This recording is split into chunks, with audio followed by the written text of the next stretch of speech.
Radio 690 KTSM. El Paso's News Radio 690 KTSM. Live from the KTSM AM 690 studios, it's Talk El Paso with Andrew J. Polk. Be a part of the show by calling 915-544-KTSM, 915-544-5876, or comment online on our stream at facebook.com/Talk El Paso. It's 4 p.m. Mountain Time, and that means it's time to talk El Paso with Andrew J. Polk. Thank you all so very much for joining us here for Talk El Paso, airing live on News Radio 690 KTSM. I am your host, Andrew J. Polk. Thank you for tuning in, however you may be doing so, be it on air, online, live streaming through the free and reliable iHeartRadio app, or joining us over on the various social media pages we're up on these days, facebook.com/Talk El Paso, the Talk El Paso channel over on YouTube, Twitter at Talk El Paso, or twitch.tv. Andrew J. Polk already has some chiming in going on over there, including from Ida Beza Gardner with the high and the wave to start up this week, this month, as well as quite the anticipated season in a variety of ways, with both elections coming to a head and also, as of today, some of those immigration and border security related issues, particularly on the local end, definitely coming to its own, well, maybe not a head, but things are in progress. Let's put it that way, as we are now in the city of El Paso under a local disaster declaration in anticipation of that end of Title 42, along with all of the other federal-related pandemic-era policies on May 11th. And Bernadette Bandicola also mentioning, happy May Day, celebrating, had good luck at CAD. Not sure what that one is, but in any case, hope it was good luck for you there. But there's a lot more going on and a lot we'll be talking about here. As there are, I think the French are having a rough time of it today with the whole May Day thing. Not the U.S. Labor Day. We got that as a separate one, but around the world, that's a thing. But local disaster declaration now into effect, state of emergency, quote unquote. It's already going on there. Bandicola clarifying, I thought that was some kind of casino you were talking about, but clarifying that had good luck at the Central Appraisal District. Well, that's a kind of lottery, I suppose. And we are working on, actually, just as it's related to this, more interviews with the Central Appraisal District coming up, as we are still firmly in the whole notice season, as well as, protesting season, when it comes to that anyway. Not, again, the way the French are doing it. And did get my notice as well, so maybe we'll talk about that a little bit today and some of that analysis, but also voting numbers. Spoiler alert, still low, globally low, though comparative to recent times, high-ish? I don't know, depending on how you measure it, including the mail-in ballots or not. We're at about 4.7 to 5.1 so far, so not exactly like a jump for joy moment for me about, this is such a great turnout, though the cynical realism of what has been going on in the area is it's not that bad. It's bad overall. Do not get me wrong, though, again, just by comparison, it's okay, we've definitely done worse. I mean, even just with this early voting turnout, percentage of the eligible population to vote on these issues within the city of El Paso and in the county overall, we're better than we've outstripped some recent elections. I'm just going to put it that way, and I expect that we will. Also, Austin Redfern chiming in. Hello, Talk El Paso listeners, contributors, and bashers. Greetings. So there's a lot to be said there, as well as others chiming in, including careful what you wish for, because also just if you're going to make a prejudgments, says more about you than anything else. So, El Paso mayor issues state of emergency, quote unquote, in response to large flow of migrants. Reporting from our news partners over at KFOX 14. Oscar Leeser, of course, the mayor, along with other city staff and such, holding a news conference Sunday, I think, afternoon into evening.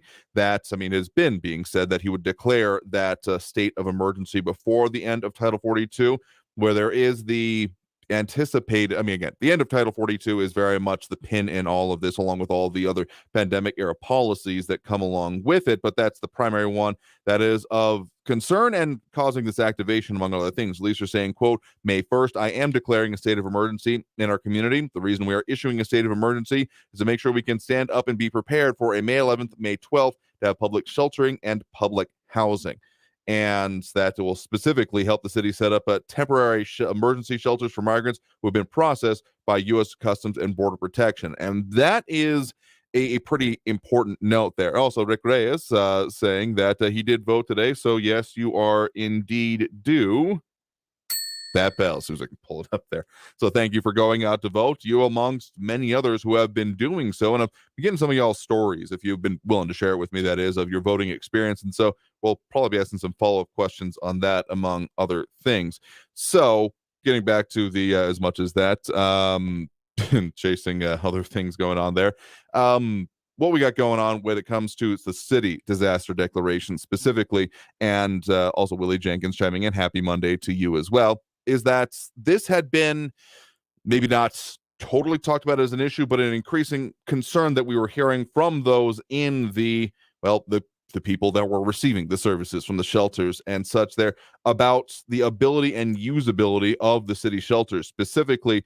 Now what is being said is that making it very clear this time that this state of emergency will only be used for migrants who have been processed by U.S. Customs and Border Protection. So effectively, the delineation in this case doesn't seem to be those that have, again, presented themselves, made asylum claims, been released pending further court cases, the immigration court proceedings, etc., or those that have not gone through that process and entered into the U.S. illegally. So as much was, I guess, at least a bit of issue, I guess might be the right way to put it, is that this time around, at least maybe it's a little bit clearer, though, if I recall correctly, that was maybe not a sticking point, but a point of concern amongst the people that were prepared to receive these services, among other things, about, okay, if they weren't able to go to the shelter, there were a lot of people still, even as shelters were open, still on the streets.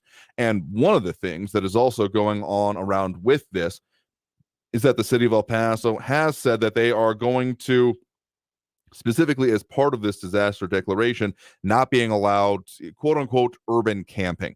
Now, there have been other laws passed for the rest of the state of Texas, but more specifically, the no camping rule, quote unquote, has gone into effect as of today. Our news partners over at KFOX 14 out on the streets a little bit earlier today, looking at what's going on, still seeing plenty of people in and around, particularly the Sacred Heart Church area, but like the actual setting up of things, the tents that we saw pervasive throughout decent portions of downtown, specifically South Central last year, 6 months ago, give or take, not going to be as permissible. And it's also being said that more city staff and both security is going to be on hand and in place for this. Our news partners at KFOX 14 noting that the city's environmental services staff was in the area, as well as increased law enforcement, noticing specifically El Paso Police Department, U.S. Customs and Border Patrol, and Texas Department of Public Safety patrolling the area throughout the morning and early afternoon, just before we get on air here. So again, those shelters potentially opening, those two currently vacant schools, among other things. And as much as has been come up as an issue by our listeners, and what Oscar Leeser said is about the idea of sheltering, very much still in the vein, I would have to say, of the keep it moving kind of mentality that we've definitely been had in place in previous such circumstances, again, those recent ones and even other previous ones. Leeser saying, quote, "We do not provide permanent housing for anyone. Staff will be ready to give shelter and help people that have gone through the proper process." So again, specifically delineation between those that have gone through, presented themselves to Border Patrol, made asylum claims or other such processes. I'm assuming there will still be a lot of asylum claims given the way this has worked previously, but then also not those allowed for city shelters when it comes to those that have not gone through that process, entered specifically doing illegal entry.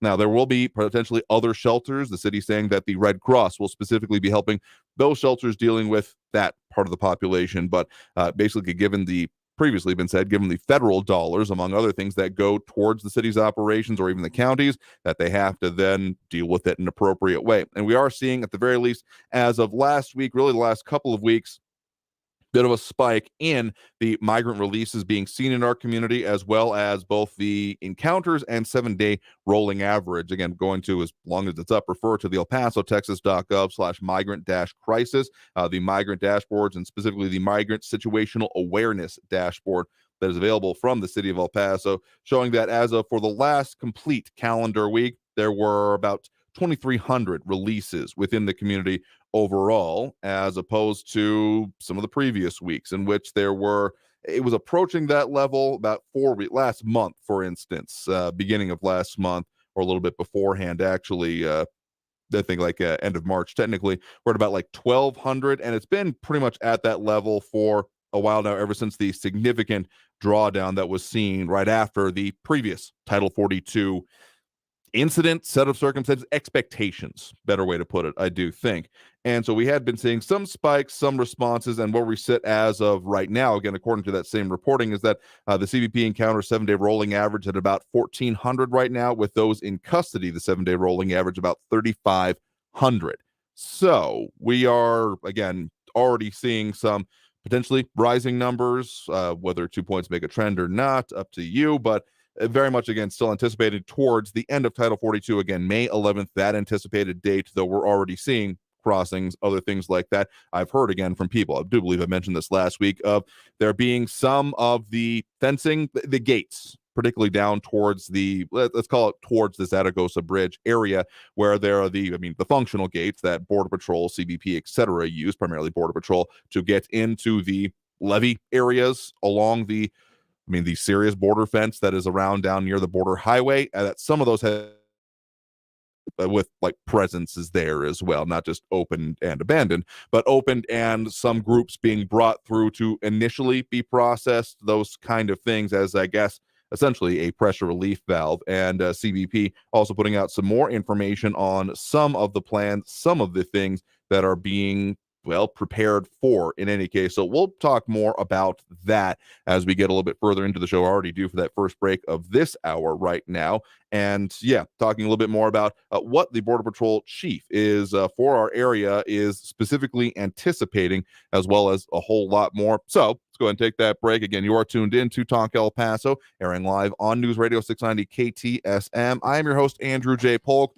A lot of stuff we're discussing here today. Yeah, immigration probably going to be a big one, but that election, make no mistake, I got a ton of new mailers that will maybe not totally break down, but go over and talk about how the whole discussion stands. So stay tuned. More Talk El Paso after this break on News Radio 690 KTSM. Don't go anywhere.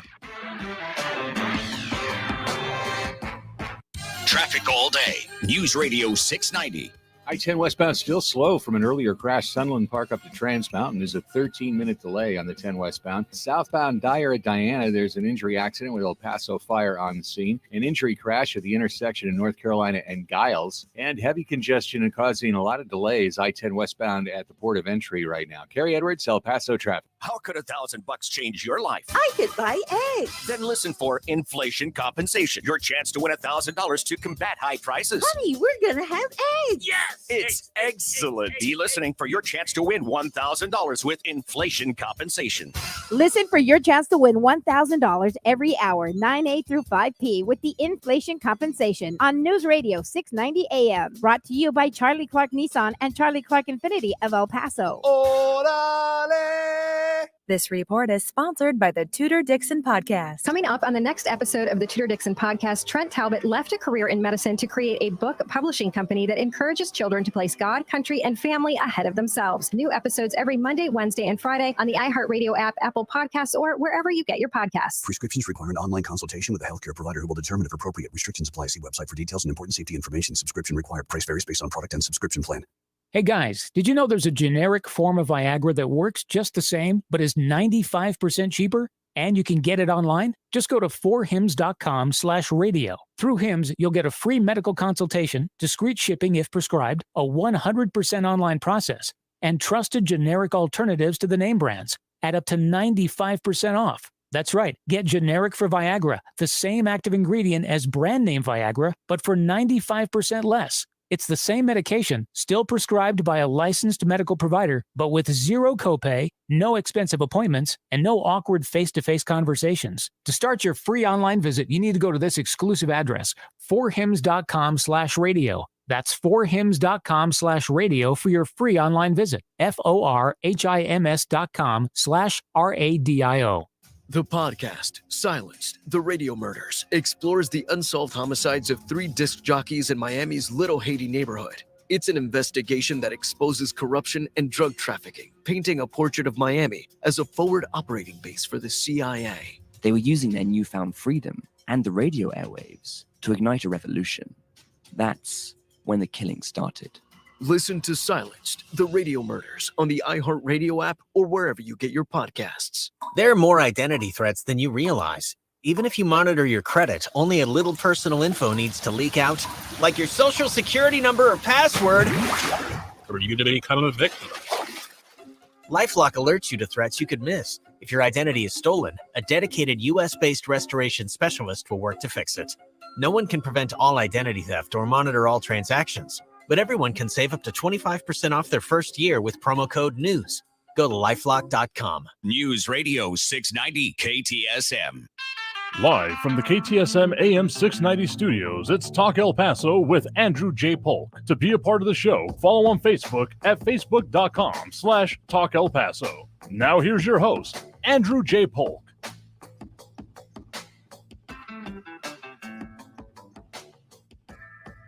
Thank you all so very much for joining us here for Talk El Paso, airing live on News Radio 690 KTSM. I'm your host, Andrew J. Polk. Thank you for tuning in, however you may be doing so, be it on air, online, live streaming through the free and reliable iHeartRadio app, or joining us over on the various social media pages, Facebook, YouTube, Twitter, and Twitch, either under Talk El Paso or Andrew J. Polk. A lot of stuff that we'll be discussing here today, but definitely a lot of conversation going on about the anticipated things going on with immigration, certainly a major topic, though we're not ignoring the election or other things like that, among other things. And in fact, don't want to miss out on it here. Lisa Spencer saying a vote last week was in and out. Interesting to know. I mean, most people have been reporting that. I've heard of like maybe a minute wait or two at some of the like busier central locations. But otherwise, yeah. And like most of the major malls have I voted at the Sunland Park one, happened to be over there that day, then also have been by recently Bassett, seen that one. Wasn't quite there in time for, like, to say, take people I know during their operations. It was only until 5 p.m. in the last weekend. But as promised, Lisa, thank you for going out and doing your civic duty and voting. So a lot of other conversations going on. Ronaldo Rivera saying with a declaration of emergency, the city can turn parks into tent city. That appears to be the exact opposite of what at least the intention is, because again, among other things, as is being reported by our news partners at KFOX 14, no, quote unquote, no camping rule has also been put into effect along with this. So I understand based on previous experiences that you might anticipate that, but with the increase, I mean, it seems to be primarily focused on South Centro Segundo, Barrio, Chihuahuita, those kind of areas, south of Paisano, south of, like, say, City Hall itself, basically. So that seems to be the purpose, at the very least, what the intentionality is before, well, as this is being said, but as we are still before that potential, again, fully anticipated, I have no reason to believe that it will not end up happening, the end of Title 42 and the end of all of those federal-related pandemic-era policies, because if it doesn't, that wouldn't, like, immediately solve this. Let me put it that way, because you may recall, among other things, there was a Supreme Court case related to Title 42 and the administration's end of it previously that was going to be happening, what I want to say, earlier this year. I can say that with confidence, even though I don't have the exact date in mind, but that was then rendered moot because of the announced federal decision of ending those pandemic-era policies. So, among other things, if that were not to happen, I mean, that case, I guess, could potentially come back up and other things like it. So I fully anticipate that this will move forward as is being anticipated, because otherwise it would not just be, oh, well, we didn't do it. Among other things, the anticipation of those that are waiting in specifically Sierra Juarez, but around all other border sectors as well, particularly near populated areas. I mean, Southern California, South Texas, all these things are very much being I mean, there's a lot of anticipation there, specifically within our region, that there's estimates have been varying a bit, but on the order of tens of thousands are expected and, again, estimated to be waiting in Ciudad Juarez, primarily anticipating the end of Title 42. Now, as we talked about right before the break, given some of those numbers, both the releases in the community, again, not anywhere near the levels that we saw towards the end of last year, the closing weeks of last year, but still reaching upwards, increasing a bit so far.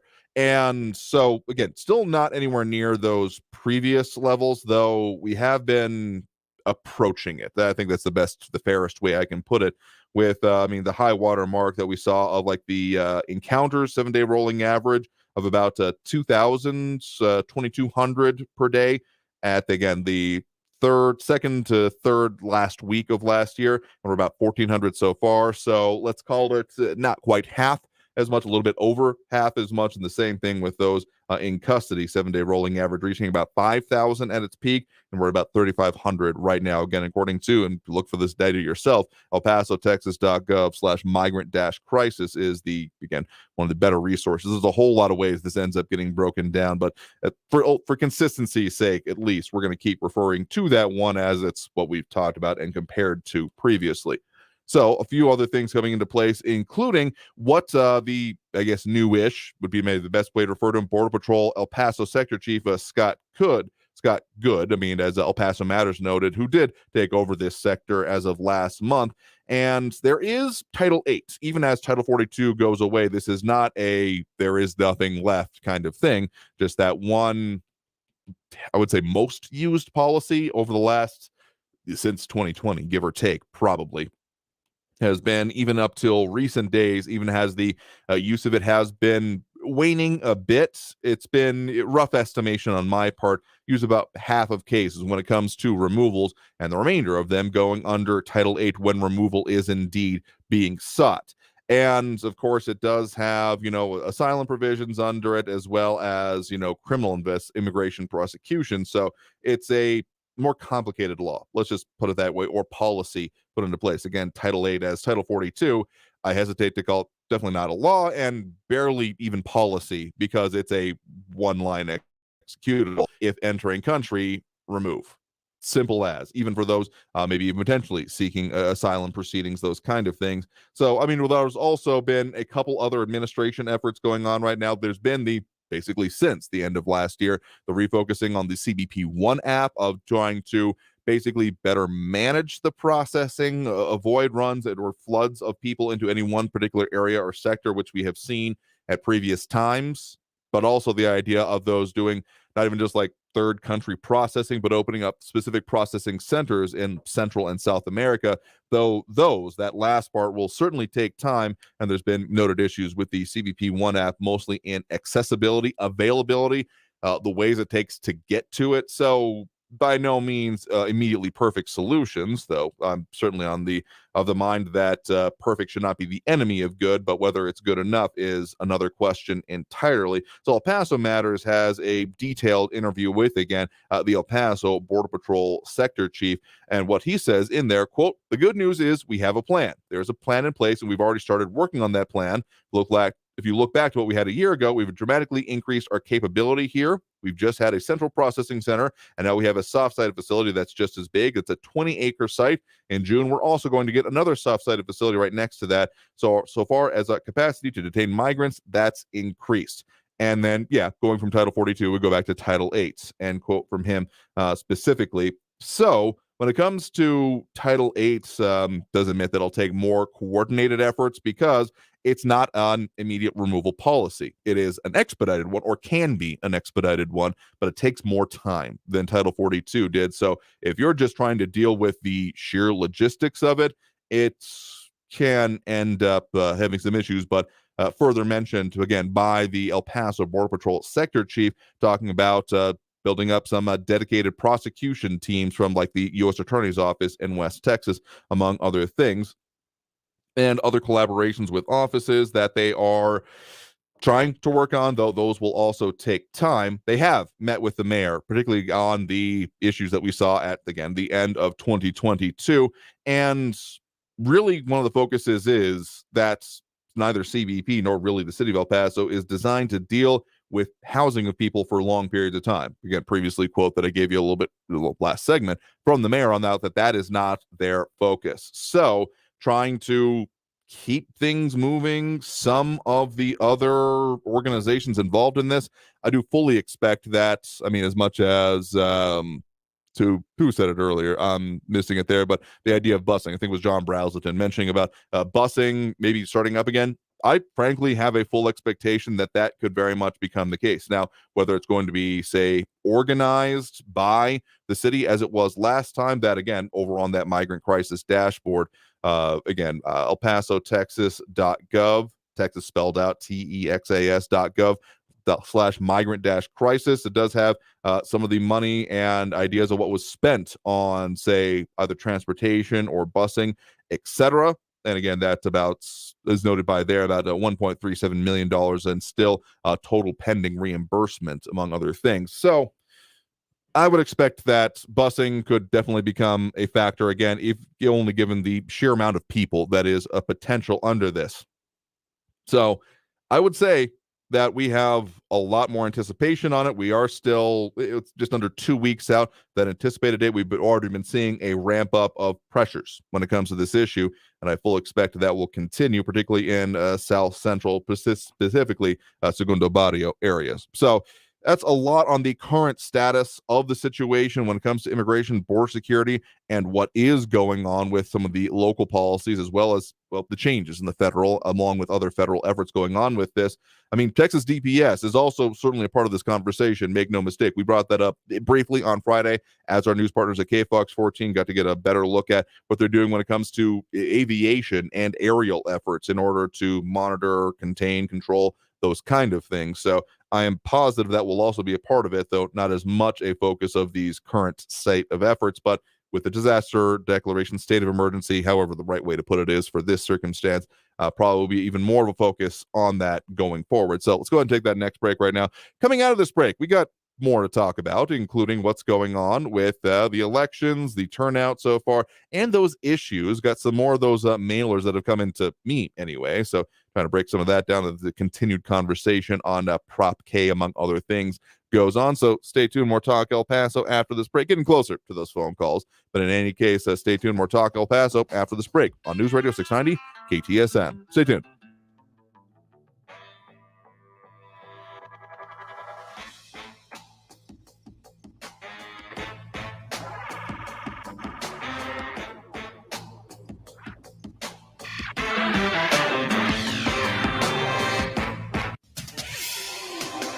El Paso's News Radio 690 KTSM.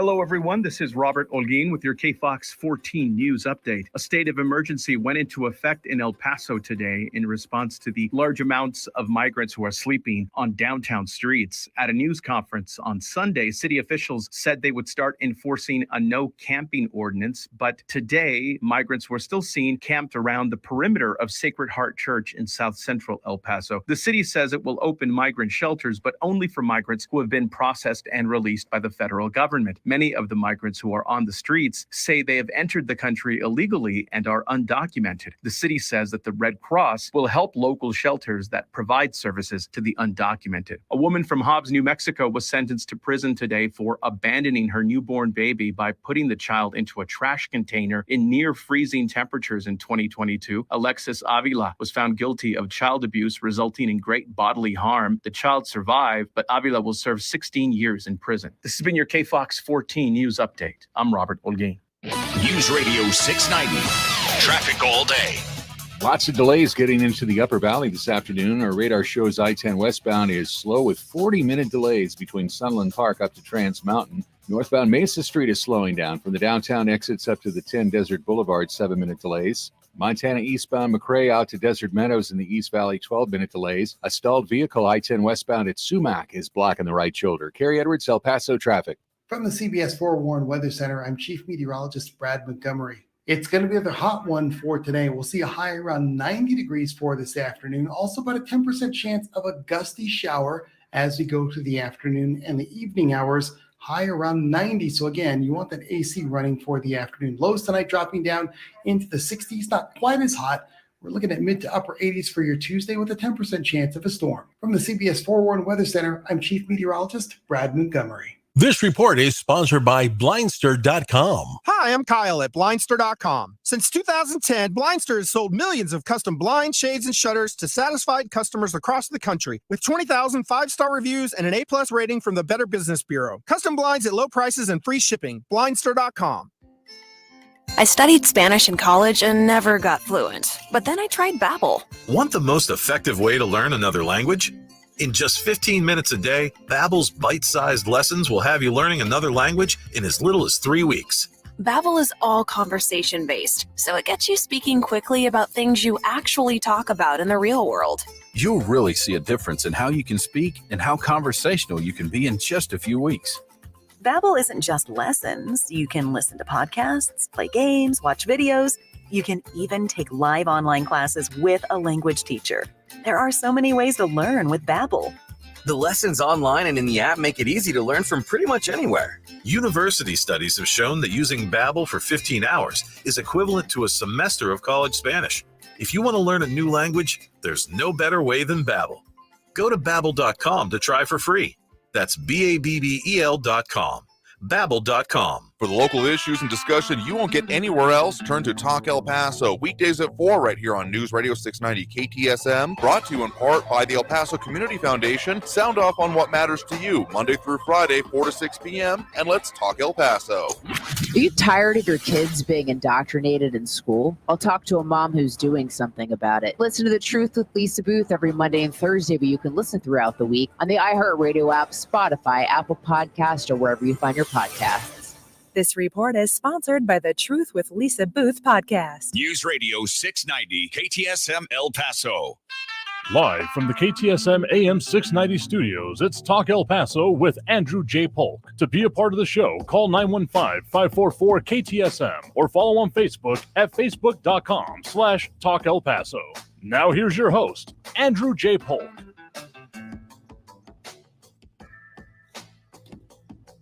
Thank you all so very much for joining us here for Talk El Paso, airing live on News Radio 690 KTSM. I'm your host, Andrew J. Polk. Thank you for tuning in, however you may be doing so, being on air, online, live streaming through the free and reliable iHeartRadio app, or joining us over on the various social media pages we're up on these days.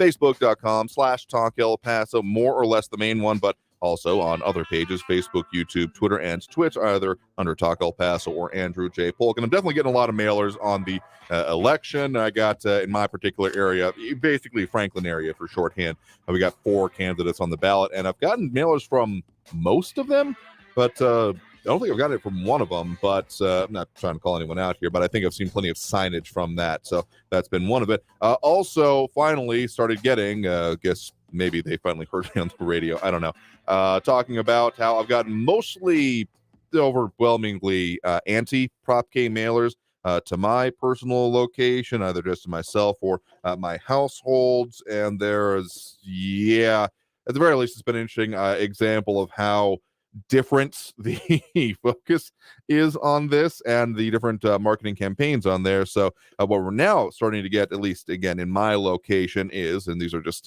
some of the stack I got in front of me when it comes to basically the anti-Prop K group. I've started getting some of the pro-Prop K, like from the El Paso Climate Charter Coalition, etc. And so, specifically, they're calling out, among other things, of beware of false claims. Big businesses and banks are spending hundreds of thousands of dollars against Prop K. I mean, the buy on this has been undeniable. So, yeah, that's from the Climate Charter Coalition, among other things. And again, the saying of beware of false claims being one of the things. Really just 2 versions of that. I've either got that one or just kind of a general vote for Prop K version, talking about those that put it on the ballot, and or specifically on that other one, talk about water resources, saying the quote, "Water is life, not for pollution or profit." Now, one of the questions that has come up around this is, wait, didn't we already vote on something like this? I mean, I think a lot of people already have come up with their own minds. If there's anyone undecided about this, I would actually love to hear from you when it comes to Prop K. But the city of El Paso, our news partners at KFOX 14 over the weekend, talking with them about what is the difference between Prop K, the climate charter, and what was the Proposition C that was on the most recent ballot that did end up passing by a couple tenths of a percent, if I remember my numbers correctly. I'll look that up here in just a second. And of course, Nicole Aldrete Ferrini is the Climate and Sustainability Officer with the city of El Paso, who was selected for such after that item was put onto there.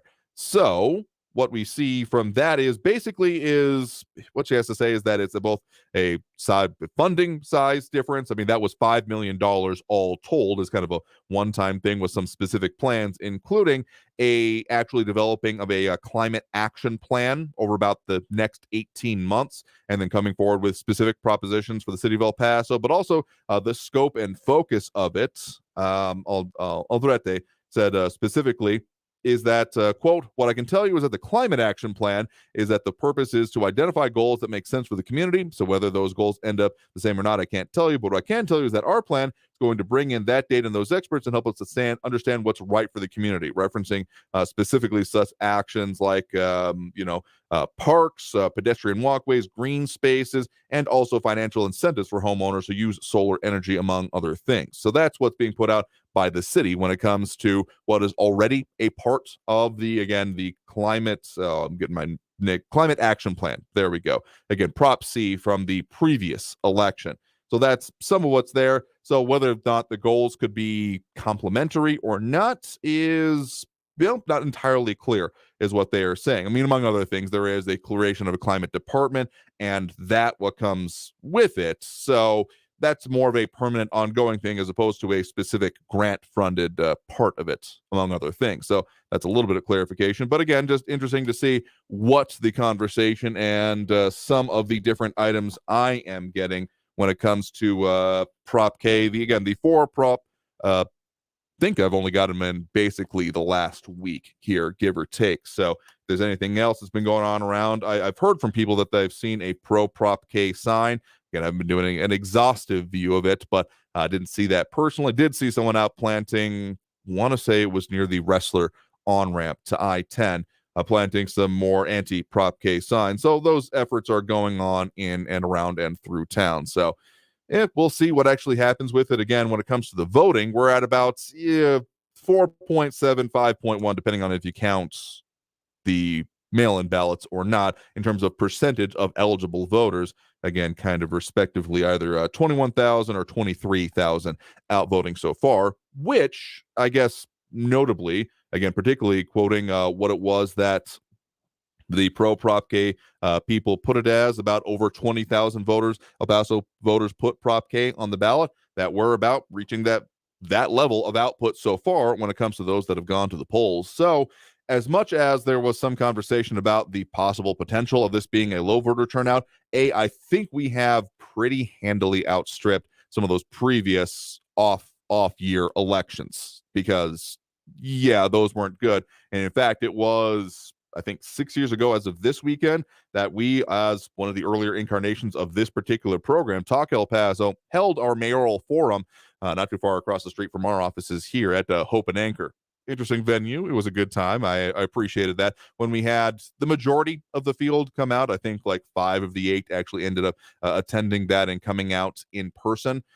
So, and we had, of course, had 6 of the 8, at least 6, I do believe, that were able to be on air with us as part of those special broadcasts. So, about 6 years ago. And for that one, we definitely didn't see as good of a turnout, even at least on the first day, as El Paso Matters was doing some analysis of that earlier.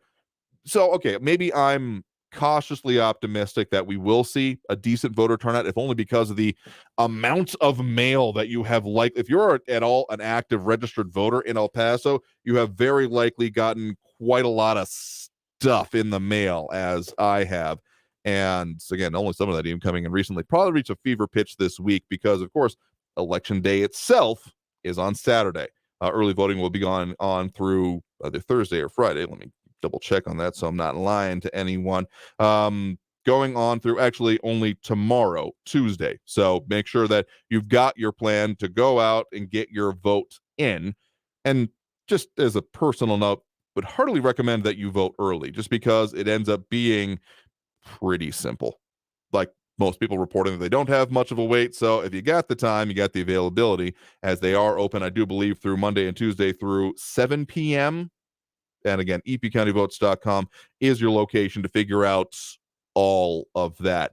And okay, a lot of them open till 5 p.m., some open till 6 p.m., and some open till 7 p.m. Varies by location. But if you're looking for some of the, say, more central locations, Sunland Park Mall open through 6 p.m. today. And then let's look at the other one I saw, Bassett Place, open through 7 p.m. today. And of course, tomorrow as well. So just check that out. Make sure you are actually voting if you are able to vote in this area, because I don't accept any of this. It doesn't matter to me. Like, come on, at least punch your ticket to accessibility to public life. Because if you're not even doing this, I have serious doubts about your ability to do just about any other kind of follow-up. Anyway, let's go ahead and take that next break right now. Coming out of this break, we will go ahead and open up those phone lines as we usually do at this point during the show, and starting off this week and this month. So if you want to get on that line, of course, that number to do so is 915-544-5876, 915-544-KTSM. A lot more to discuss here. And, oh, yeah, got my appraisal from the Central Appraisal District. Break down some of those numbers either today or tomorrow, depending on how much volume we get. But in any case, again, get on that line, 915-544-5876, 915-544-KTSM. Back after this break with more Talk El Paso here on News Radio 690 KTSM. Stay tuned.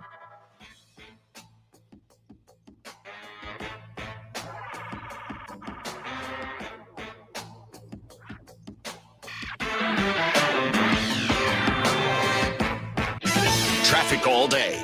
News Radio 690. Traffic still slow as it has been most of the afternoon in the I-10 westbound Sunland Park up to Trans Mountain. It's a 20-minute delay. Northbound on Mesa Street slow too with 7-minute delays from the downtown exits up to 10 Desert Boulevard. I-10 eastbound at Piedras, watch for a stalled truck on the left shoulder. And there's an accident northbound Diana before Hondo Pass with police and medical on the scene. Kerry Edwards, El Paso traffic. This report is sponsored by Blindster.com. Hi, I'm Kyle at Blindster.com, and I sell custom blinds designed for do-it-yourselfers. Unlike stock blinds offered at big box retailers, Blindster blinds are custom made for your windows and shipping is free. Don't hire an expensive pro. Do it yourself and save big at Blindster.com. Paid for by government.com.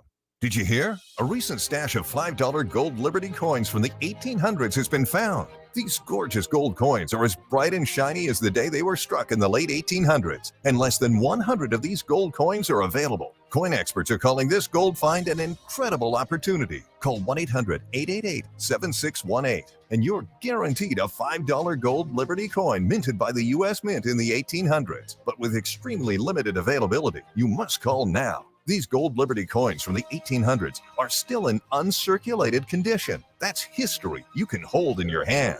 To learn more, call 1-800-888-7618. Call now and you'll receive a free American Coin Collector's bonus package, a $40 value, free with every order. Call 1-800-888-7618 now to secure your $5 gold Liberty coins dated from the 1800s before they sell out. That's 1-800-888-7618. Is foot pain making your life miserable? The Good Feet Store wants to help. We invite you to visit our store at Airway Boulevard at I-10 for a free fitting and test walk and learn more about how the Good Feet Store can help you find relief. The Good Feet Store. In this week's Marketers Report, Raja Manar, Chief Marketing and Communications Officer of MasterCard, talks about measurement. Measuring sonic and sonic branding, the principles of measurement are the same, but the parameters that you measure are different. We measured, and what we find is our investment is paying for itself in oodles. As the #1 audio company, iHeartMedia gives marketers access to the audiences, trusted influencers, and data you need to grow. If you're a marketer, go to iHeartResults.com. Bud Light recently came under fire for partnering with transgender influencer Dylan Mulvaney. Will Hill, the executive director of Consumers Research, joins me on The Truth with Lisa Booth. And listen to The Truth with Lisa Booth every Monday and Thursday, but you can listen throughout the week on the iHeartRadio app, Apple Podcasts, or wherever you get your podcasts. If you see something, why do you say something? I see safe for my friends. For my community. For everyone here. We all have something worth protecting, a why that unifies us. Report suspicious activity to local authorities. If you see something, say something. El Paso's News Radio 690 KTSM. Live from the KTSM AM 690 studios, it's Talk El Paso with Andrew J. Polk. To be a part of the show, call 915-544-KTSM or follow on Facebook at facebook.com/Talk El Paso. Now here's your host, Andrew J. Polk. Thank you all so very much for joining us here for Talk El Paso, airing live on News Radio 690 KTSM. I'm your host, Andrew J. Polk.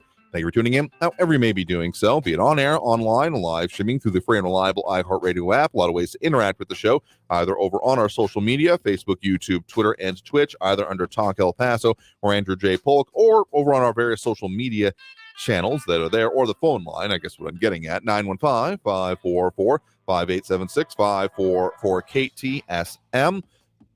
If you're on the line, stay there as much as possible. Make sure you got good signal, use a landline, etc., whatever works for y'all if you want to add your 2 cents that way. And also, of course, keep it clean, because otherwise this doesn't work. In any case, a lot of conversation going on the social media. Willie Jenkins, among others, saying this migration issue is unsustainable.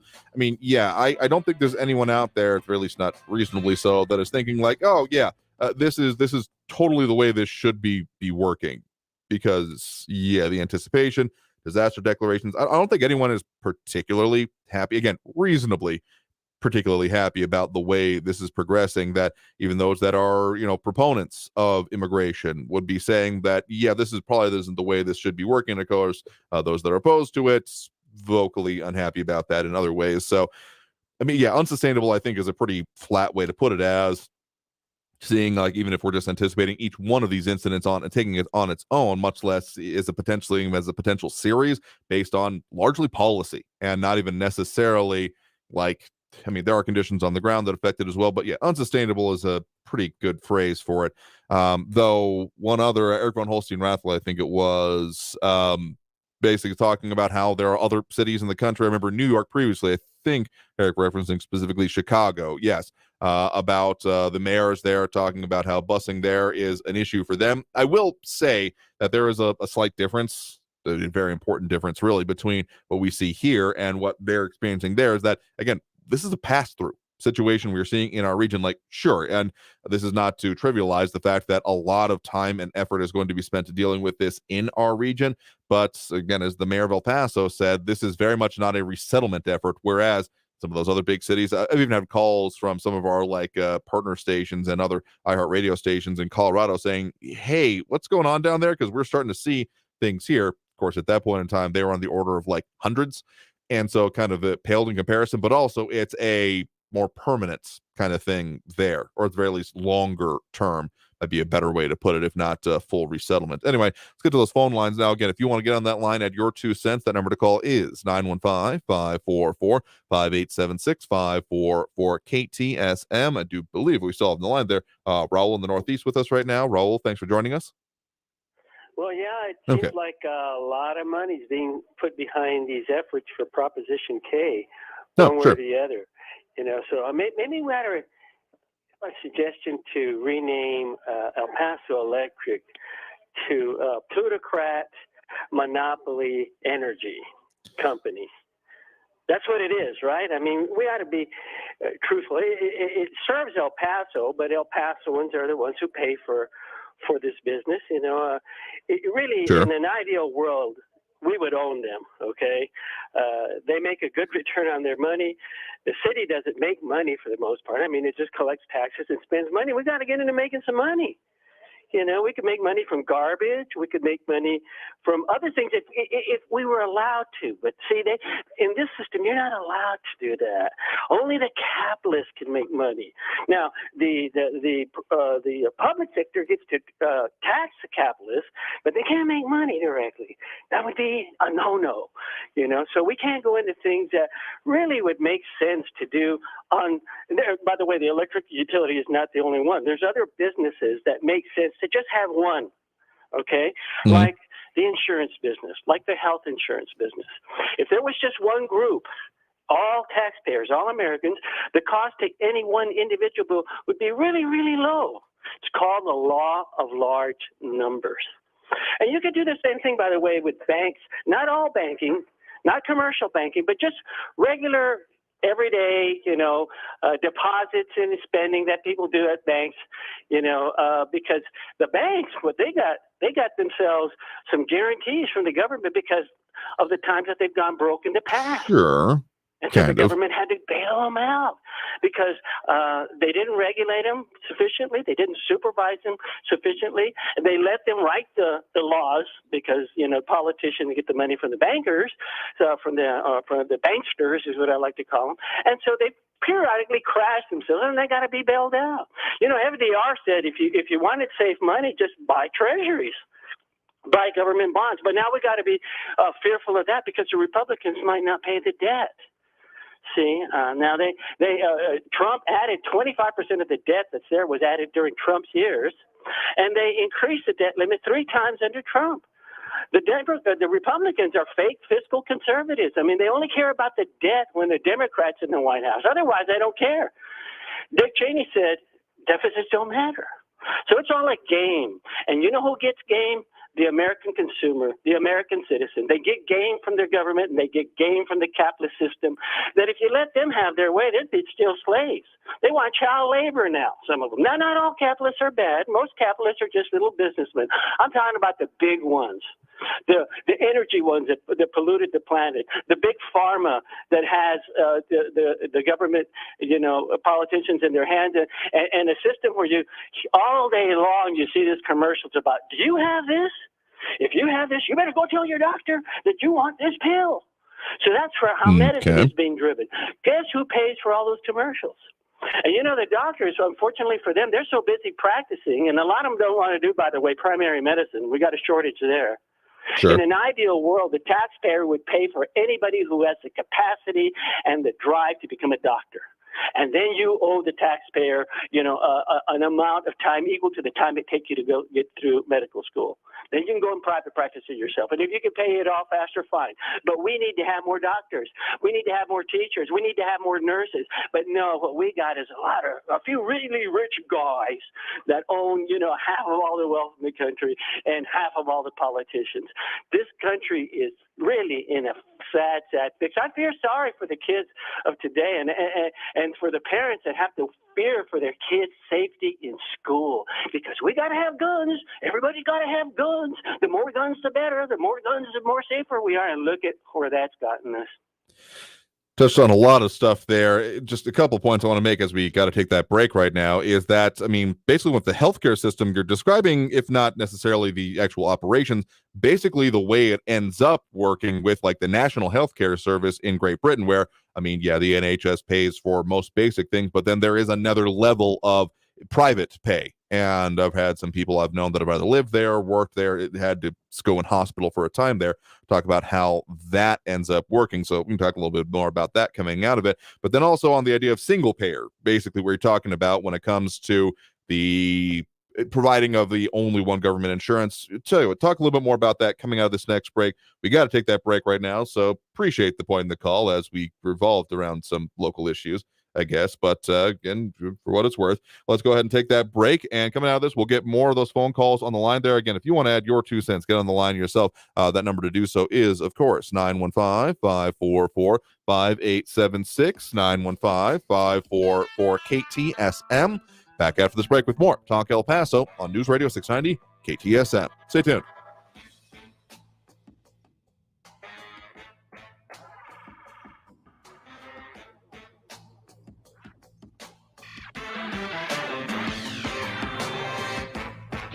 Traffic all day. News Radio 690. Traffic still slow as it has been most of the afternoon in the I-10 westbound, Sunland Park up to Trans Mountain. It's a 20-minute delay. Northbound on Mesa Street slow too with 7-minute delays from the downtown exits up to 10 Desert Boulevard. I-10 eastbound at Piedras, watch for a stalled truck on the left shoulder. And there's an accident northbound Diana before Hondo Pass with police and medical on the scene. Kerry Edwards, El Paso traffic. I'm Martin Hoke, the inventor of Navage Nasal Care, and I love Navage. I've told you about how your nose is the body's air filter, that Navage's powered suction will help flush out allergens, viruses, mucus, and germs, and that Navage will help you breathe better. But what do other people say about Navage? Like Tara, quote, "My doctor wanted me to do saline rinses for my allergies, but I've never been able to successfully use a neti pot. Navage uses suction power, so it's foolproof. There are nights when I'll have particularly bothersome allergies. I'll bust it out, and the results are immediate. It's such a relief. It's become a lifesaver," unquote. She's one of over 100,000 online reviews praising Navage, the all-natural solution trusted by over 3 million people to help you breathe better, sleep deeper, snore less, and stay healthier without drugs. Navage is available at Walmart, CVS, Walgreens, Target, Rite Aid, and online. Navage, N-A-V-A-G-E, clean nose, healthy life. News on the hour and the hat. Traffic and weather all day. News Radio 690 is KTSM AM El Paso, an iHeart radio station. NBC News Radio. I'm Brian Shook. At least 6 people are dead and 30 are injured after a dust storm pileup in south central Illinois today. Police say crews remain at the site near Springfield on Interstate 55. We have the roadway secured now. We have it locked down to where no one else can enter the low visibility area, and we're hopeful that the winds will subside. A dust storm hit the area, dramatically bringing down visibility, causing a chain reaction. Police say 40 to 60 vehicles were involved in crashes this afternoon, and several were engulfed in flames. Authorities are identifying the third of 7 bodies found around a property in Oklahoma on Monday as 39-year-old Jesse McFadden. McFadden is a convicted sex offender that was reportedly scheduled to make a court appearance today on charges of soliciting a minor and possession of child pornography. Officials in Okmulgee County believed McFadden was with 2 missing teenagers that were also found dead on the property. The U.S. could default on its debt as early as June 1st if Congress fails to raise or suspend the debt ceiling. That's what Treasury Secretary Janet Yellen told lawmakers Monday. The mayors of 2 major Democratic-led cities are asking the governor of Texas to stop sending migrants their way. Lisa Taylor reports. This week, Chicago Mayor Lori Lightfoot and New York City Mayor Eric Adams both say the busing of migrants is straining their resources and is inhumane. Republican Texas Governor Greg Abbott says he has to send immigrants to sanctuary cities like New York and Chicago to handle the overflow in his state. Adams and Abbott have slammed the Biden administration, claiming the president is fueling the migrant crisis. This comes as border cities brace for the end of Title 42, the COVID rule that allowed for the quick expulsion of migrants. Singer Ed Sheeran returned to the witness stand Monday in his copyright infringement trial in Manhattan. You're listening to the latest from NBC News Radio. Senate Democrats will hold hearings this week on the debt ceiling bill recently passed by the House. Senate Majority Leader Chuck Schumer said the committee hearings will expose the true impact of House Republicans' proposal to lift the nation's borrowing limit. He argued the legislation will force steep cuts to law enforcement, education, and veterans care. Several homes are evacuated in Brooklyn, New York after high levels of carbon monoxide were detected following manhole explosions. Several Crown Heights residents were forced out of their homes Sunday morning after a car and multiple manholes caught fire in the neighborhood. Fire officials responded to Brooklyn Avenue and Empire Boulevard, where they discovered flames coming from the car and several manholes. Officials evacuated several homes and buildings after they detected dangerous levels of carbon monoxide. No injuries were reported. Paul DeCastro, New York. Not surprisingly, retirees are flocking to Florida. The Sunshine State saw a massive influx of residents over the age of 60 in 2021. Erin Real reports. A recent Smart Assets study shows that over 78,000 seniors moved to Florida from other states during 2021, more than any other state and more than 3 times as many as Arizona, which ranked second on the list. Arizona saw 25,000 people over the age of 60 moving in, followed by South and North Carolina, Tennessee, Idaho, and Nevada, rounding out the top 5. Idaho was in 6th place, followed by Nevada, Arkansas, Maine, and Texas in 10th. Florida has long been a popular destination for retirees. Although residents bear the 6th lowest tax burden in the country, the state also has a cost of living that has steadily risen over the years. Nearly 9 million people saw a Twitter video with the new Super Mario Brothers movie in full. A Twitter account with over 1 million followers illegally posted the movie in 2 parts that contain the entire film. Brian Shook, NBC News Radio. Now, your chance to win $1,000. Enter this nationwide keyword on our website, GRAND. That's GRAND. Enter it now. This report is sponsored by Red Pilled America. This week on Red Pilled America, should artificial intelligence be stopped? To find the answer, we speak to an AI expert who tells us where AI is going. Listen to Red Pilled America on Apple Podcasts, Spotify, or anywhere you get podcasts. That's Red Pilled America. The El Paso Community Foundation supports the causes you feel passionate about here in the borderland, whether it's education, social services, arts and culture, the environment, health, or economic development, the El Paso Community Foundation has been promoting philanthropy and progress in our hometown region for more than 45 years. Make your mark with us. Start a fund today. For good, for El Paso, forever. Learn more at epcf.org. That's epcf.org. Rosetta Stone, where language is learned. rosettastone.com. Only iHeartRadio gives you access to all of your favorite radio stations. It's Elliot in the morning. Rod Ryan Show. Check it in. It's The Woody Show. All of the once-in-a-lifetime events. The 2023 iHeartRadio Music Awards. All of the best free curated playlists. All the rock for all the people. All of the great podcasts for every interest. This is Freddie Prinze Jr. from the Wrestling with Freddie podcast. All of the mind-blowing contests. $20,000. Awesome. All of your favorite superstars. This is Pete from Fall Out Boy. Best of all, it doesn't cost a thing. Download the absolutely free iHeartRadio app now. Strawberry icing. You're in Goodwill, and just past that vintage denim jacket, you spot miniature donut earrings. You lean in.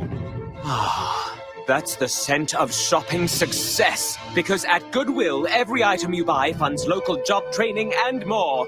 So bring home those donut earrings and bring home so much good to your community. Goodwill. Bring good home. Brought to you by Goodwill and the Ad Council. News Radio 690 KTSM. Live from the KTSM AM 690 studios, it's Talk El Paso with Andrew J. Polk. To be a part of the show, call 915-544-KTSM or follow on Facebook at facebook.com/Talk El Paso. Now here's your host, Andrew J. Polk. Thank you all so very much for joining us here for Talk El Paso, airing live on News Radio 690 KTSM. I'm your host, Andrew J. Polk. Thank you for tuning in, however you may be doing so, be it on air, online, live streaming through the free and reliable iHeartRadio app, or joining us over on the various social media pages we're up on these days, facebook.com/Talk El Paso, Talk El Paso channel over on YouTube, Twitter at Talk El Paso, or twitch.tv, Andrew J. Polk. A lot of conversations, a lot of things being brought up there, including the idea of I'm certainly not going to condone alcohol poisoning is all I'm going to say, as well as be careful what you wish for in other ways. And I get it, some people disagree with some people who end up calling in on the show, but I wouldn't want this to ever be where it's only people agreeing with me.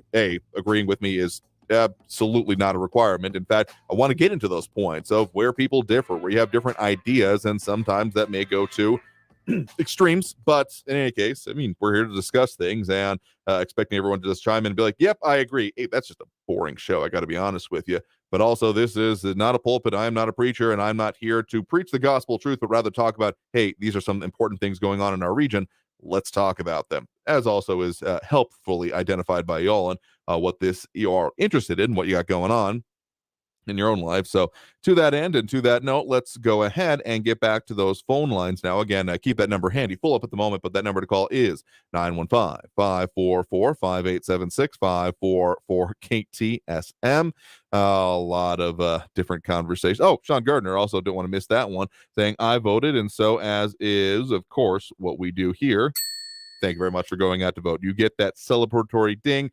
Voter gets its wings. And I'm Grammy, like I get it. Discourse is welcome, but yeah, let's just say if you're just here to basically troll, best way I can put it. We have some very simple policies that go along to like actually talking about the things that matter to you. Because otherwise it's just trolling. Anyway, we do have, I believe, Andrew on the west side with us right now. Andrew, thanks for joining us. Yeah, thank you very much, Andrew. At the top of the hour, they were announcing that the mayor and New York and Chicago have asked the governor of our state to quit sending people up there. Yep, and I mean that's been going on for a while now. I mean, particularly New York, I want to say. I mean, there was those specific, the Operation Lone Star TM, registered trademark, however you want to put it, efforts that were going on towards the middle to end of last year, certainly. And I guess that has never particularly stopped. Those were of a particular purpose. I mean, let's be honest, there was definitely a political purpose there of a, hey, you want them, take them. I mean, you got your own policies, that kind of thing that may not have been explicitly stated by the governor when it comes to that, but was come on, you'd have to be completely blind to the issues to not recognize that there was an aspect of that there, however, ended up being couched. So I think it's mostly in response to that. But I do have to say that given the situations we're looking at here locally, and again, border sectors overall, that maybe they're having a bit of anticipation themselves of this happening more because of what we're looking at happening more in the coming weeks, though I don't know if I'll totally attribute it to that either. Correct. Yes, there is a political aspect of it, but then again, these individuals, they have their open door policy and their sanctuary city policy. So, hey, you reap what you sow. And second, we need to pressure the Mexican government to close and enforce their southern border. No, certainly. I mean, again, what is going on or not going on when it comes to the policies in Mexico is always, I'm going to say, at the very least recently, under AMLO, Manuel Lopez Obrador, president of Mexico, a little bit of, okay, what is it today? I guess that's the best way I can. Variable, protean, constantly changing. There's a whole lot of different ways to describe it. So what's happening from one day to the next feels like maybe it's a little bit of a question, to be honest with you. Correct. Well, and regarding your some of your callers, and I'm referring to our left wing friends. Sure. I who believe in capitalism, for one. Sure. And these people who also want clean air. Well, more on the humorous side, if you were to tax carbon emissions, you could make a lot of money every time these leftists that come on your radio open their mouth. But anyway, I'm just being a bit facetious and humorous there. Fair enough. Something about bovine elimination comes to mind there as well. But I mean, yeah, if you want to, I guess, kind of going to the previous caller's comments about government being a money-making enterprise, I have a variety of issues with that. Regardless of the specific implementation of it, just on its face value of the idea of should government make money?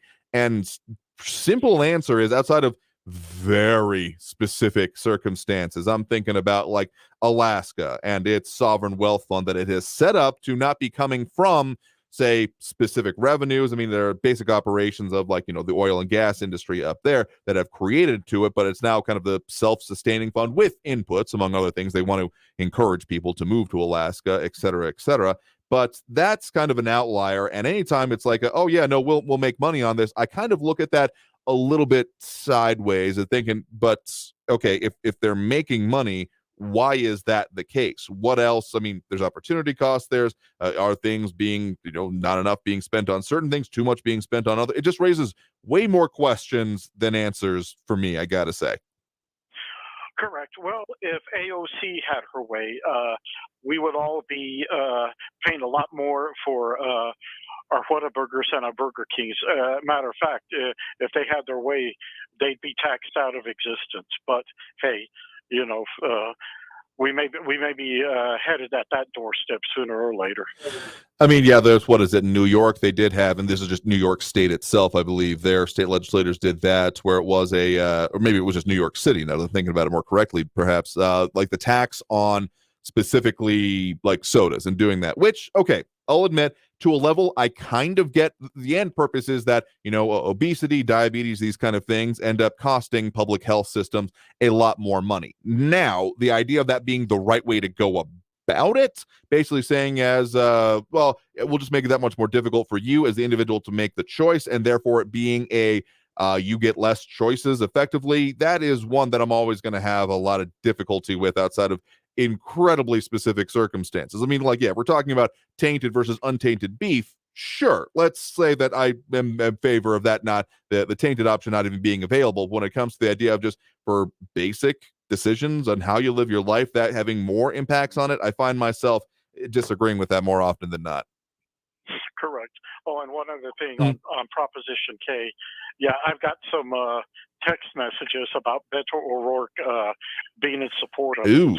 You know what? That actually reminds me greatly as one I meant to bring up, but I've had so much in front of me here. I didn't get it directly, but apparently maybe someone in my family, because it keeps saying, hey, Andrew, and it's not coming to my phone number, but specifically one that I saw is, and I'm just going to quote from it directly, 915 area code number, but obviously related to the Prop K. And this one is, hi, and I'm just going to quote from it again directly. Hi, this is Sheriff Richard Wiles asking you to vote no on Proposition K. I believe in climate change and support initiatives to make our community more green, but not at the expense of public safety. I have serious concerns about the cost of implementing Proposition K, which could be in the billions of dollars. The first budget item to be impacted will be El Paso Police and Fire. Our first responders need more resources, not less, and Proposition K could make us less safe or force the city to significantly raise your taxes. That's why I will be voting no on Proposition K. And specifically note at the bottom of the full text, political advertisement paid for Sheriff Richard D. Wiles' campaign. So that's very interesting to me. That's some of what's coming out here, as among other things I'm getting in this last week, give or take, along with some of those pro-Prop K mailers that I read some of earlier. Correct. Well, no ifs, ands, or buts. You're going to have to create a new department, and so taxes are going to have to be increased because of the creation of that department. And number two, the fact that Beto O'Rourke supports Proposition K doesn't inspire me at all. As a matter of fact, I already had my mind made up, and the first day of early voting, I voted against it. So, that's a done deal. But anyway, have a good evening, and thank you for taking my call. Yeah, sure thing. Thanks for the point in the call. Do appreciate it. Take care.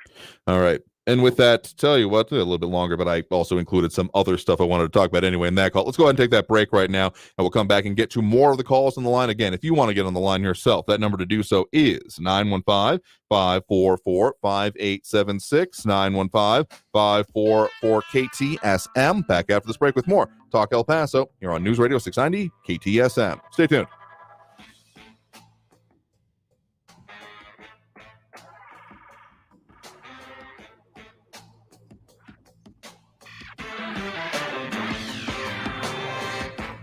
Traffic all day. News Radio 690.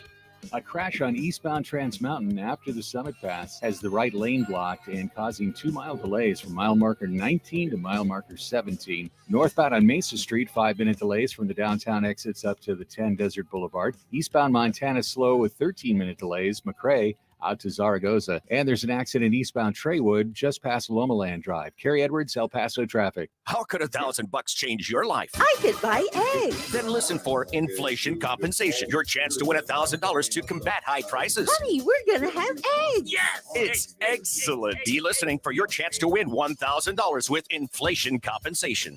Listen for your chance to win $1,000 every hour, 9 through 5 p. with the inflation compensation on News Radio 690 AM. Brought to you by Charlie Clark Nissan and Charlie Clark Infinity of El Paso. This report is sponsored by the Truth with Lisa Booth podcast. Are you tired of your kids being indoctrinated in school? I'll talk to a mom who's doing something about it. Listen to The Truth with Lisa Booth every Monday and Thursday, but you can listen throughout the week on the iHeartRadio app, Spotify, Apple Podcast, or wherever you find your podcasts. Hey, let's force the city to buy the electric company for $8 billion. It costs 8 times more than El Paso's budget. Yeah. Property taxes would skyrocket. That's an awful idea. That's Prop K. And that's not all. Prop K shuts off water at some gas stations. That's crazy. No bathrooms or water to stop a fire? Small price to pay to stop pollution. But the Environmental Protection Agency said most of El Paso's pollution comes from international sources, not us. Let's pass it anyway. Even if it means raising everyone's electric bills and property taxes and cutting police and firefighters? Now you get it. This is the worst idea ever. Who wrote this? My neighbors did. How can you call yourself an El Pasoan? I don't. I'm from Austin. Austin wrote it. Only El Paso can stop it. On May 6th, vote no on Prop K, the worst idea in El Paso history. Political ad paid for by El Pasoans for Prosperity PAC. Attorney CPA Joe Cordell. Divorce forces a father to focus on what's most important, his children. You may no longer be a husband, but you'll always be a dad. In the divorce process, this comes down to 3 key concerns: physical custody, decision-making, as well as financial support. Each of these is important, and it's important that you choose a lawyer that cares as much about these issues as you do. Schedule an appointment with one of Cordell & Cordell's Dallas-Fort Worth area attorneys. Offices in Dallas, Fort Worth, and St. Louis. CordellCordell.com. Finding great people to hire can be like trying to find a needle in a haystack. But not with ZipRecruiter. Their powerful matching technology delivers so many qualified candidates, it's like finding a needle in a needle stack. In fact, 4 out of 5 employers who post on ZipRecruiter get a quality candidate within the first day. For less hay and more needles, head to ZipRecruiter. And right now, you can try ZipRecruiter for free. That's right, free. At ZipRecruiter.com/free. That's ZipRecruiter.com/free. News Radio 690 KTSM El Paso. Live from the KTSM AM 690 studios, it's Talk El Paso with Andrew J. Polk. To be a part of the show, call 915-544-KTSM or follow on Facebook at facebook.com/Talk El Paso. Now here's your host, Andrew J. Polk. Thank you all so very much for joining us here for Talk El Paso, airing live on News Radio 690 KTSM. I'm your host, Andrew J. Polk. Thank you for tuning in, however you may be doing so. A lot of ways to tune in, chime in, participate in the show, including over on the social media channels, Facebook, YouTube, Twitter, and Twitch, either under Talk El Paso or Andrew J. Polk. A lot of people dropping those likes and reacts that we certainly appreciate, and we continue our missions to have live local talk radio here in the borderland, because, damn it, I think we deserve it, and also talk about the issues that affect us here most days out of the week anyway. Yeah, Fridays are its own animal. It's not like prohibited to talk about the local stuff there, but it's a lot more that always ends up coming up there. But those dropping those likes and reacts, certainly Renato Rivera, Ion Graham, Alex Campos, Flaco Jimenez, Marky Mendingo, Stephen Christopher, Bernadette Bandicole, Amber Banda, Robbie Flores, Monica Cervantes, James Holmes, and Ida Beza Gardner. And of course, Talk El Paso, brought to you in part by Sunland Park, Chrysler Dodge, Jeep, Ram, Fiat. I do believe that it is truck month over there for the Rams, so check them out for those deals. Again, Sunland Park, Chrysler Dodge, Jeep, Ram, Fiat. Find them over on at 950 Crockett Street, basically right across I-10 from Sunland Park Mall. And Louis Pinato asking at least one of the questions. My question has been, how can a vote for Prop K be enforced if the city can't afford it? I mean, that is, okay, the way I look at it is that particularly the part of that is the, all available efforts, the section that, I have it in the stack of papers in front of me here somewhere under all of the Prop K mailers I've received. That's the way that has been interpreted, at least the way the city has put out so far, is that it will be subject to 2 major studies, kind of a 2-parter, one that takes, let's call it a year and a half, 2 years, give or take, and then one that takes 5 or so years. That's where they come up to that like 8 to 10 year figure of that being implemented, and that would essentially look into that. And that was one of the questions I asked of the Prop K proponents, and in some cases of those that were joining us, the authors, some language of what is considered all available, like what is on or off the table. And so again, see that for yourself over on our YouTube, the youtube.com/Talk El Paso, or the Talk El Paso channel on YouTube, better way to put it. To see that part of the answer comes pretty early on, because that was one of the major questions I had. I mean, there's the idea of, the ideas have been floated anyway, of, putting forth bonds, of doing, as other colleges have said, like buybacks, using basically dealing with some of the rate cases, among other things, to make it so that there is a equity transfer as well. Don't know how feasible that would be, but up to and including kind of what we talked about, at least the way I took away from it, including actual eminent domain, particularly. That would only be, and honestly, I'm thinking that might more be on the table, since the way that city spokespersons have put it out there, talking about maybe dividing up or kind of segregating the in or out of city either infrastructure or resources that come with it, because at least a couple of those power production plants, including the one, see if I could go up high enough I could see it here from the station, of the power plant, the one that has the big red sign with power on it, over near, let's call it the curve in I-10 near Sunland Park, best way I can think to put it, as being outside of the city limits. So I would be dubious about eminent domain being possibly used for that one, since it's outside of the city's jurisdiction, among other things. But those are some of the questions that we have asked, but that kind of continue on, as basically what the city itself has said is that this study would have to be completed in order to see what could happen there. But also the reason I was chuckling coming out of the break, John Brazelton adding his 2 cents, saying the first of the month is a payday for a lot of retired individuals. You're rich for a few hours and then you pay your bills. Easy come, easy go. Some things never change, even with time, I guess. Very much my situation. Anyway, let's go back to those phone lines now. Again, that number to call, 915-544-5876, 544-KTSM. We do have Eric on the east side here with us on line right now. Eric, thanks for joining us. Hello there. Yeah, earlier today you said, should the government make money? Of course it should. Part of being fiscally conservative should be looking at ways of saving money and investing money so you can lower, to save money. Saved money is made money. And, I've broken down, I tried to, before you started interrupting me, to point out that the city will save $154 million between 2030 and 2045 in energy costs based off of the city's study. If you look at the math involved, which you didn't do, you didn't crunch the numbers on that. The city said it's going to cost $155 million. So between 2030 and 2045, that's already going to cover all of those costs in energy savings. Like, the total savings by 2045 is going to be $12 million per year, according to the city's study. You when I was breaking down those numbers in the past, you said, "Oh, well, it's not solar panels. It's a mixture of renewable energy." But that's not what the city's study says. The city study specifically says, based on today's market, the budgetary cost to implement a mixture of rooftop, ground mount, carport, and utility scale solar PV across the city would be roughly $90 million to reach this 80% offset by 2030. That 80% offset by 2030 means that we're going to be saving 80% of our energy costs, which are currently $12 million per year. And within the first few years of Prop K being passed, the study is very explicit in saying that we can expect to save 30% on our energy costs, which is going to cover $50 million of that. And $50 million of that 155.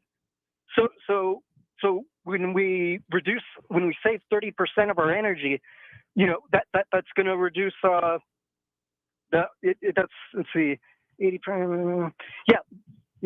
Once we reduce we get those savings from that, and then we get 80% of the savings. It's going to be $6.7 million annually. We're going to be saving from that 80% offset starting in 2030. So that the 3.6 million from that 30% savings plus that 6.7 million in savings equals $10.3 million annually. We're going to be saving by 2030. So when you multiply that by 15 years, between 2030 and 2045, that's how we get $154 million. And by 2045, we're going to be saving $12 million per year. So you're going in energy savings. So you could see how that $155 million the city says that it costs, and the $4 million in annual costs for the climate department are easily covered by that. And I would agree with you that savings are, okay, just the first thing you said here, the government not making money is a very different thing from government saving money. I'm all in favor of there being savings and ways to do things more efficiently. My issue comes in with essentially what the previous caller was talking about of why not just, I think basically we was talking about, not to put words in his mouth, of, take over El Paso Electric, because why couldn't we be making those money anyway? Government, if anything, should be as close as possible to a break-even type of proposition, because, it's not a corporation. It doesn't issue dividends, and it should not be interested in doing anything like that. Like, sure, basically operations should as close to costs and income meet up as possible is what I'm coming at. So yeah, if there are savings to be seen, I think that would be a good thing. And yes, the way we've talked about, particularly the city study on this, these are simply the cost inputs. That $150 million and change we're talking about of the cost, I do believe it's through 2045, the 100% renewable electrification, and then also the roughly $5 million a year they're talking about for the operations of that department, at the very least in current funds. That's all of the inputs that are required here, not any potential savings of it. That's the way I've talked about it, in case there's any confusion about that. But also the part that is, there's still like the possibility of interchanges, and maybe that doesn't really factor into this particular calculations, but I think it would for a lot of like individual people of essentially promoting the electrification in individual capacities. That is referenced in Prop K, but not as much of a focus on it. Now, what I said about when it came to solar and the actual ways to generate the power is that, the item does not discount other methods. It does reference other ones as well, such as hydrogen through, I had the wrong phrase with it. It's not electrolysis, using electricity to split apart water molecules into the constituent oxygen and hydrogen parts and using that as a fuel. It's referenced there, though. I mean, I would admit that the actual item is primarily focused on solar power, and through using of that, though it doesn't maybe eliminate other parts of it. Does that make sense? Think we got Eric here? Does that make sense? Yep. Again, $154 million is going to be saved from 2030 to 2045, according to the city's study. If you look at the numbers from Year Out Energy, so that covers the entire $155 million. Like that's not what you're getting. Like you just like when the study explicitly says $50 million is going to be self-financed from the 30% in efficiency and electrification. So you're continuing to quote the $155 million without even looking at any of the energy savings, or even what the study specifically says. That's intellectually dishonest. That's it's not $155 million to the city, because that $154 million is going to be made from 2030 to 2045, according to the study. Again, dude, I don't think you're actually listening to me. I was solely referencing the inputs, the structural cost that it would take. What I've said the last time we talked is that if there could be more savings seen, and if it could even overcome the cost of it, that would be a good thing. Because again, savings, even if we're not talking about actually, making money on the proposition, because again, we got that whole, the interchange, the interconnection fees. There we go. That's the right phrase for it. Would not make it so that it could basically make more back than it would. I mean, if it would cover costs, that would be a good thing. But I have been referencing, again, to make this clear, solely the input costs. Again, does that make sense? Or are we connecting here at all? I've pointed out how those interconnection fees is insignificant. If there's 1,000 buildings, that's $360,000. We're talking about $12 million in annual savings per year in saved energy costs from the city. Like there's savings there. It pays for itself. Prop K doesn't force the city to buy El Paso Electric. So anyone citing billions of dollars is fear-mongering, just like you citing the connection fees, which is just nonsense, which you've said that it wouldn't make it financially feasible, when speaking to Stephen in the past. Okay, and I think you promised some quotes on me on these things, because I did not say it would make it entirely financially infeasible. Again, to make this clear, and I would love for you to actually acknowledge if you understand this or not, I was just talking about the cost inputs on it, the scale of the projects, because regardless of whatever the money cost savings of it is, that is the anticipated amount it will cost in order to do this. Now, to put that further in perspective, $150 million is roughly 15 or so percent of what the city has been approaching. I mean, I kind of shorthand the city's budget to be roughly $1 billion per year. We've been closer or further away from that in recent years, particularly ever since economic slowdowns. So we're roughly about 15% of the total budget, and the $5 million would be like 0.5% there. So I mean, let's put that in perspective as well. But you get that I'm talking about just the cost inputs, because I mean, it wouldn't be a money-making venture, as you were saying it there. It would be a potentially cost savings one. Does that make any level of sense for you? That context you just promoted is just completely absurd. This is over 20 years. 20 years, if our budget was $505 million, that $155 million is 1.5% of the budget. So now you're fear-mongering and purposely misrepresenting the percentage of that $155 million as it relates to the total budget as across the span of the project. Come on, Polk. Yeah, and if you'd listened to me, I said that the yearly cost would be like less than a percentage of it here. So if you're just looking for reasons to call me wrong because you don't like me, just say that. But if you're not going to actually listen to what I'm talking about, yeah, I said that the $150 million of the entire project would be comparatively for 1 year's budget, that 15%. So yeah, it would be spread out along the entire thing. But if you don't actually want to talk about the important issues of this here, you just kind of want to shout at me, I guess, I mean, you can, but that's not the thing we're going to entertain that long anyway, because there's important things to talk about, and I am decently careful with my word choice here. So if you ever actually want to bring up any of those fake quotes that you claim that you have on me, and I'm explicitly wrong with this, I'm referencing the material itself, my dude. But Yeah, there's a couple of phrases coming up here. So I guess appreciate the point in the call for what it's worth. Hope we can have an actual discussion on this someday, as opposed to you misquoting, misunderstanding, or not getting what we're getting at here. And the way you just constantly accuse me of misinformation when you don't even understand what I'm talking about is, well, it's self-evident. Let's just put it that way. Anyway, let's go ahead and take that next break right now. Coming out of this break, we got more calls, we got more comments, and we got more of everything we do at this point during the show. So stay tuned. More Talk El Paso after this break. Keep that phone number handy. Maybe full up at the moment, but in case, just keep that number handy, 915-544-5876, 915-544-KTSM. Back after this break with more Talk El Paso on News Radio 690 KTSM. Stay tuned.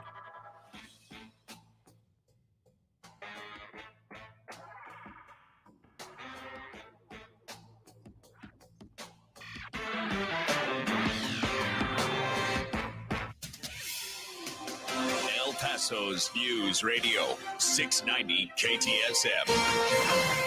Hello, everyone. This is Robert Olguin with your KFOX 14 news update. A state of emergency went into effect in El Paso today in response to the large amounts of migrants who are sleeping on downtown streets. At a news conference on Sunday, city officials said they would start enforcing a no camping ordinance, but today, migrants were still seen camped around the perimeter of Sacred Heart Church in South Central El Paso. The city says it will open migrant shelters, but only for migrants who have been processed and released by the federal government. Many of the migrants who are on the streets say they have entered the country illegally and are undocumented. The city says that the Red Cross will help local shelters that provide services to the undocumented. A woman from Hobbs, New Mexico was sentenced to prison today for abandoning her newborn baby by putting the child into a trash container in near freezing temperatures in 2022. Alexis Avila was found guilty of child abuse resulting in great bodily harm. The child survived, but Avila will serve 16 years in prison. This has been your KFOX 14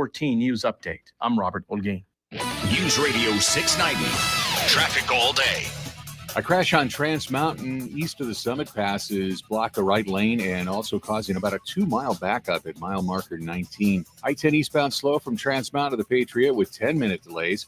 5-minute delays on the 10 westbound from Sunland Park up to Trans Mountain. And on the 54 Patriot, watch for a couple of stalled vehicles on the right shoulder southbound at Hondo Pass. Carrie Edwards, El Paso traffic. From the KFOX 14 Severe Weather Center, this is forecaster Nasai Mancini. Well, folks, we saw those very warm conditions today here in the borderland, and those warmer temperatures will be sticking around as we go into those overnight hours. We'll be in those 70s and then upper 60s as well, so a very warm night. Might see a little bit of those scattered showers making their way into the borderland tonight, very light rain, and then into those AM warnings tomorrow. Now heading over to kfoxtv.com to find the latest forecast. This report is sponsored by Dell Technologies. Dell Technologies provides growing businesses with tools to do incredible things because we believe there's an innovator in all of us. For advice on smart PCs powered by Intel V Pro that's built for business, call a Dell Technologies advisor at 877-ASK-DELL. The podcast, Silenced, the Radio Murders, explores the unsolved homicides of 3 disc jockeys in Miami's Little Haiti neighborhood. It's an investigation that exposes corruption and drug trafficking, painting a portrait of Miami as a forward operating base for the CIA. They were using their newfound freedom and the radio airwaves to ignite a revolution. That's when the killing started. Listen to Silenced, the Radio Murders on the iHeartRadio app or wherever you get your podcasts. Okay, so we have the car payment, the rent, utilities, and the repair bill. What should we do? I know. I'm going to CashNetUSA.com. I can apply in minutes, get an instant decision, and if approved, we could have the money in our account as soon as the same business day. When you need money fast, be the hero. Go to CashNetUSA.com to apply for the money you need now. The exact timing as to when your loan funds will be available will be determined by your banking institution. This week on Red Pilled America, should artificial intelligence be stopped? To find the answer, we speak to an AI expert who tells us where AI is going. Listen to Red Pilled America on Apple Podcasts, Spotify, or anywhere you get podcasts. That's Red Pilled America. This report is sponsored by Red Pilled America.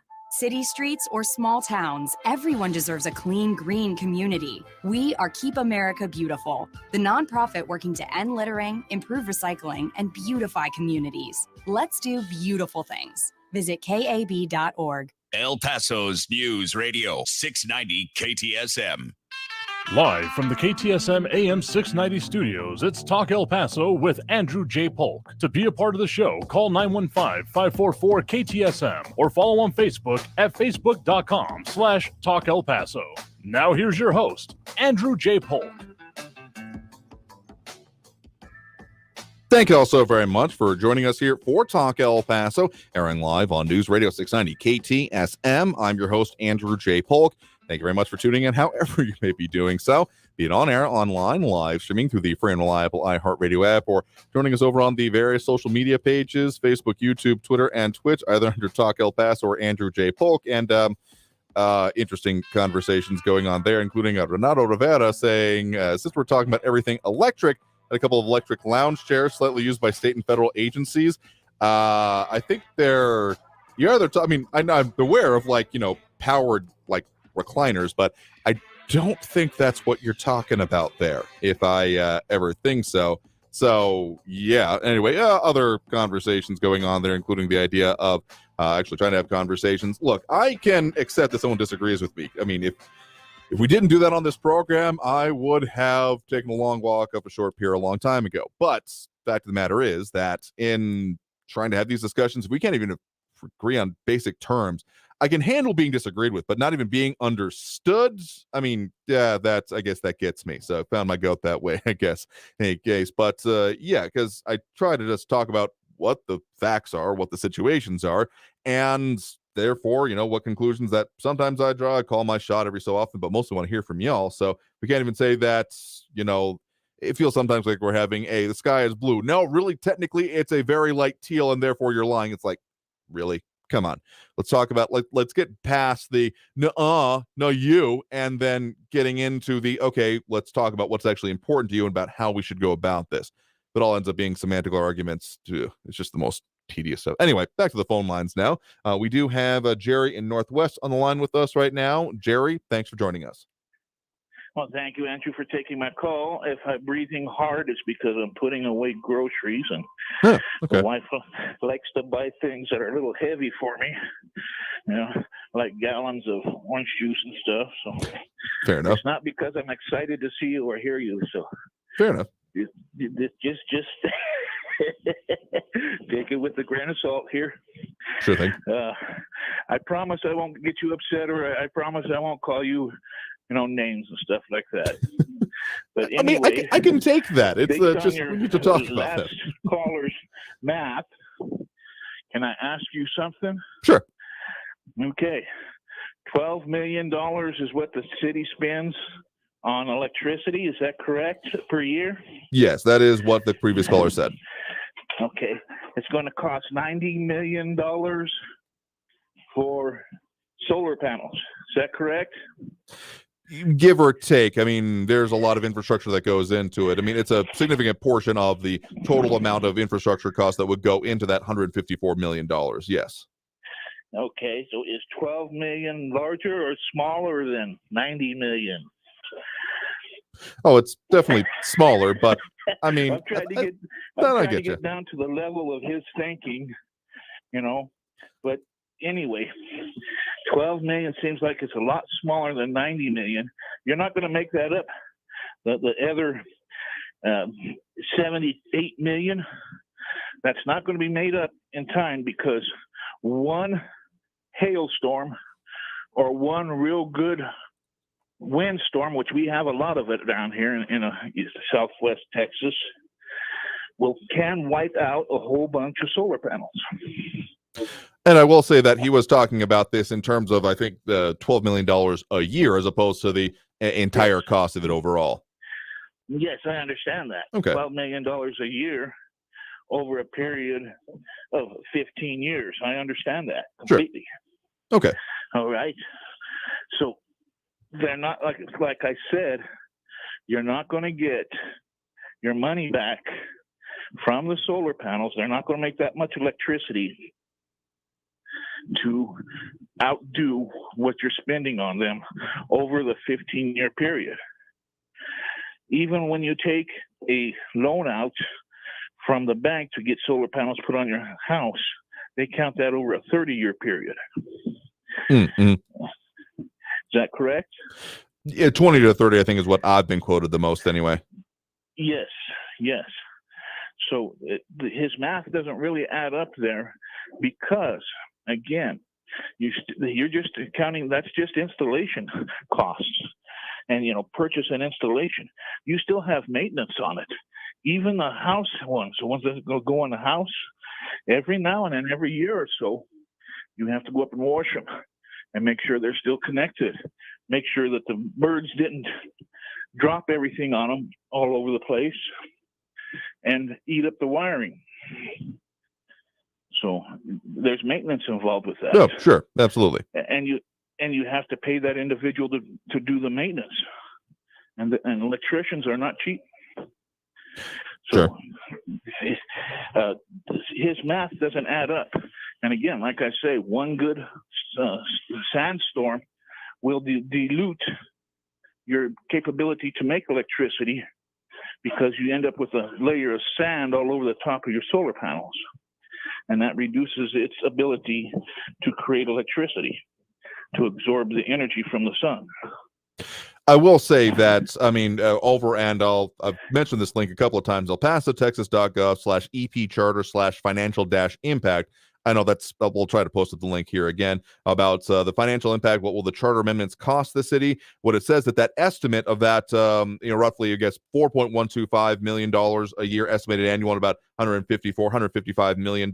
It says explicitly the estimate does not include potential inflation costs, infrastructure upgrades and investment, other green conservation measures that are not part of Prop K but could be considered, such as water conservation, stormwater management, indoor air quality, materials waste reduction, and municipalization of El Paso Electric. Those are some of the explicit things that are not in those cost estimates.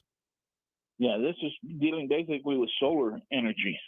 Solar energy, and assuming that essentially what already exists in the buildings will be able to deal with it, as opposed to, other infrastructure upgrades, having to run new wires, stuff like that. Okay. Do you know that a lot of those the lights that take the ballast. Yeah, fluorescence. Fluorescent lights. Do you know that they won't work on solar unless they're hooked directly to the line because they take so much charge in the beginning? To so many amps to get the ballast to work and start up the fluorescent gas in there. I have heard that, and anyone who has had fluorescent lights that have gone out, like I think we got one that's on the edge here in our studio, actually, is that, you have to have a certain amount of ignition, and that it spikes up and then kind of levels out. I've heard that. I am by no means an electrician or qualified to comment on that, so I've heard that, but I haven't looked into that one explicitly myself, I'll admit. Okay. So, and again, it depends upon how they're going to go. If they're going to go off-grid, or if they're going to stay with the grid, yes, if they stay with the grid, yes, the fluorescent lights will work. But if they go off grid and they use inverters and such like that, no, you will not be able to power up the fluorescent lamps. A majority of every time I've been downtown and went to some of these buildings, majority of the lights are the fluorescent lamps that light up the hallways and such like that. All those will have to be replaced if they go off grid. Now, if they stay with the grid and they just power through, and I forget what they call that, where you're feeding the money, your energy to the grid, and then you get reimbursed, basically. I think that's basically the way that is being talked about. I don't see any intimations because, besides if you wanted to truly remove yourself from the grid, there would be battery backups and stuff like that, which I guess could be under to technically infrastructure upgrades and investments, though I have seen no indication that is the way the city would go about this, is to my understanding. Yes. Okay. So there's a lot of stuff that they need to discuss in there and understand before they make these decisions. And my point is, if it would have been a savings, I'm pretty sure that a lot of other mayors would have already done it and pushed it. I guess one thing that could be said is that from that to the climate, what's the right phrase for it here? I keep getting it. The climate action plan, the one from Prop C from most recent times, is that basically, by my reading of it, it's not impossible that this could be suggested under it, though probably, that study is going to take 18 months, so it's not going to be done tomorrow as it is. But I will say that, I mean, if say Prop K, cloudy crystal ball time, doesn't pass, that plan, if it does prove feasible, could be included in some of their recommendations for their study. I'll just put it that way. Yeah, and it's still going to cost the taxpayer money because all that money comes out of taxes. The government does not make money. The only government that has ever made money is when they built a dam over there in, I believe it's Nevada. Oh, yeah, the Hoover Dam on Arizona, Nevada border. Mm-hmm. That's the only time that they've ever really made money. The military does not make money. No, It definitely uses money. It absorbs money. Mm-hmm. People that are retired are not making money. That money was put in there from their paychecks throughout their career when they worked earlier when they were younger. And currently it's being paid by the younger generation, people that are still working. And it's a Ponzi scheme. Anyway, the government does not make money. People in the government do make money because they're corrupt. Well, because like people like that Nancy can happen, sure. Pelosi, who went in and she was not worth much of anything, as far as on the money wise, but currently she's something like a $30 million individual. Oh, yeah. And then we start talking about $30 million policies and rules. And the fact that basically Congress is exempt from any insider trading implications is a whole issue that is, I have a lot of issue with. I'll just put it that way. Yeah, do as I say, not as I do. Among What's other good things. for the goose what's good for the goose and heck with the gander.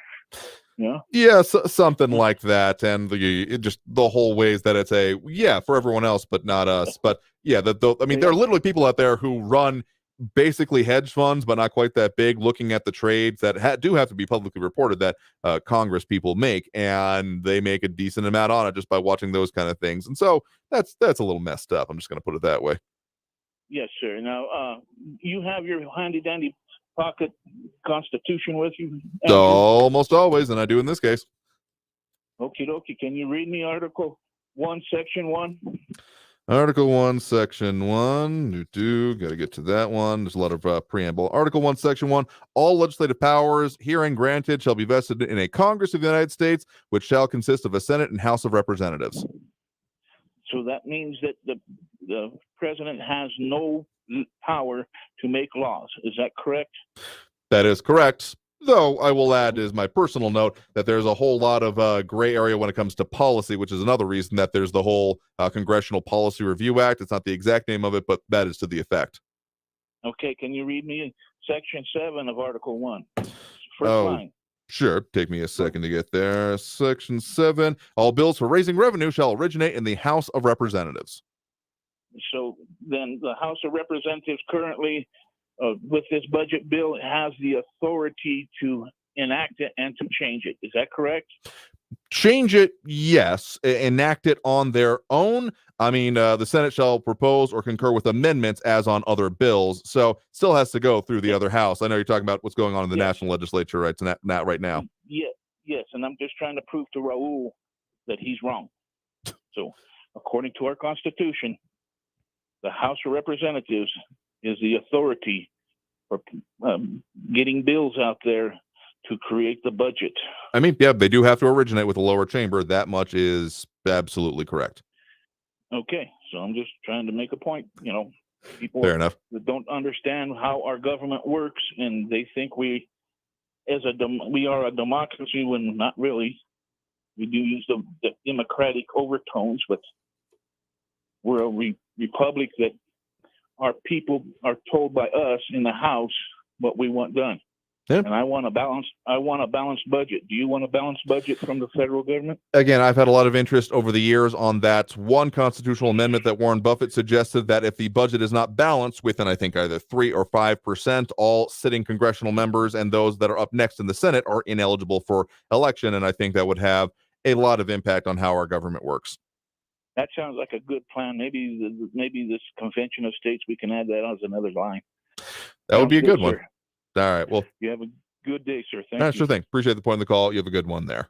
Bye bye. All right, I think we got time for one more quick call on the line, a little bit longer than I intended to, but we do have Frankie and Messia on the line with us right now. Frankie, we got about 2 minutes.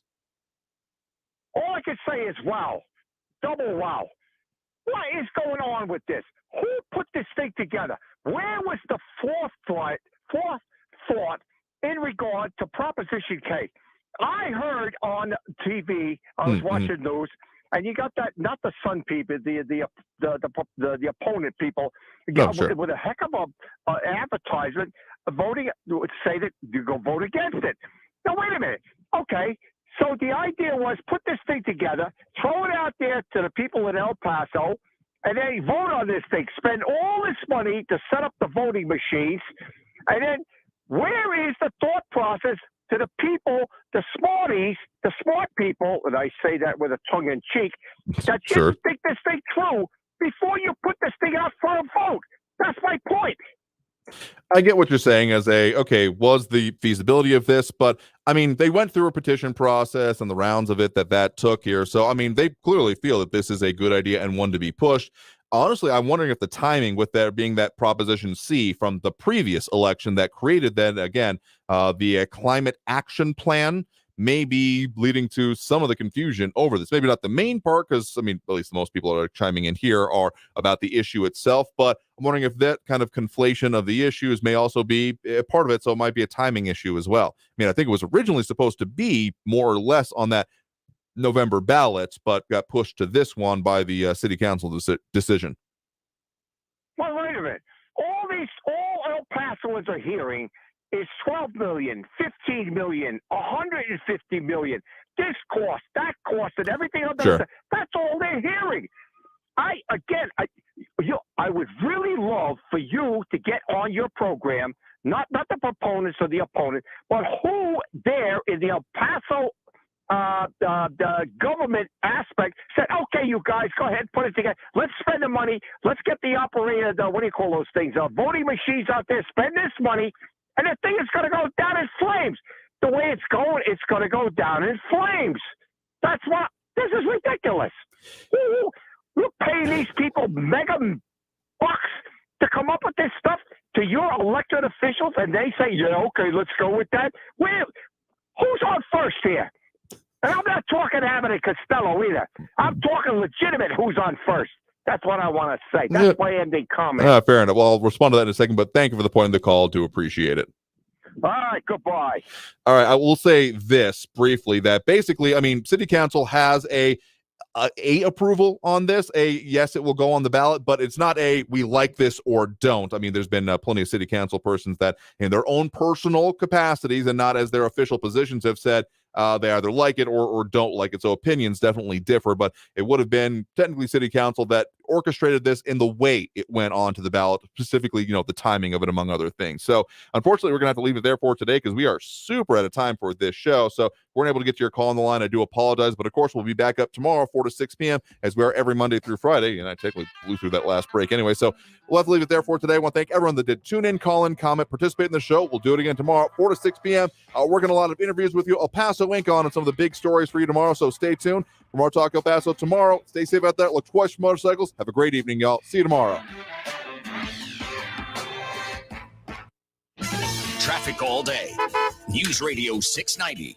A crash on eastbound Trans Mountain after the Summit Pass is causing about a 1 mile backup. An earlier crash there still blocking the right lane at mile marker 19. I-10 westbound from Sunland Park up to Trans Mountain, it's a 5-minute delay. Watch for a crash Geronimo Drive south of the 10 at Clark, and police are still working an injury accident eastbound Montana at Lee Trevino. Carrie Edwards, El Paso traffic. This report is sponsored by the Tudor Dixon Podcast. Coming up on the next episode of the Tudor Dixon Podcast, Trent Talbot left a career in medicine to create a book publishing company that encourages children to place God, country, and family ahead of themselves. New episodes every Monday, Wednesday, and Friday on the iHeartRadio app, Apple Podcasts, or wherever you get your podcasts. Portions of the following program were pre-recorded. I'm Martin Hoke, the inventor of Navage Nasal Care, and I love Navage. I've told you about how your nose is the body's air filter, that Navage's powered suction will help flush out allergens, viruses, mucus, and germs, and that Navage will help you breathe better. But what do other people say about Navage? Like Ricardo, quote, "This is one of the greatest inventions ever. I know this may sound like I'm exaggerating, but this sucker is amazing.